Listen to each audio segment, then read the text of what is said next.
Tubig nga tinamad ang pagpadala sang Land Transportation Franchising and Regulatory Board o LTFRB Region 6 sang Showcause order sa mga operator sang unconsolidated units pinaagi sa email. Sa interview sang K5 News FM Iloilo kay Mr. Warren Gangoso, presidente sang Manibela Panay, iya ginpayag nga madamo sang operator kag driver nga wala sang aktibo nga email o kunabudlayan sa paggamit sang gadget nga mahimo indi gilayon makareply.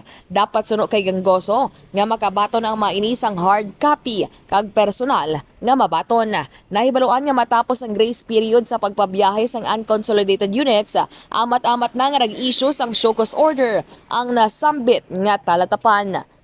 Yari ang kabahin sang pahayag ni Gangoso. Direktor no daw inalipungoy. Mabalaan niya gitna sa pagalingon niya nga damo ang mga operator kag mga individual nga wala sang email address no, wala nagakatangkilik sang email address. Ang aton pananaw they are making themselves look good, look like nga daw they are very from sa ila ginapatupad no, pero kung basihan ta tinamad kag inalipungoy. Inisi ka K5 Kimon, Tanyo Kaluyo, kag para sa kampiyon nga balita, serbisyo publiko, kag kalingawan sa Iloilo. K5 News FM.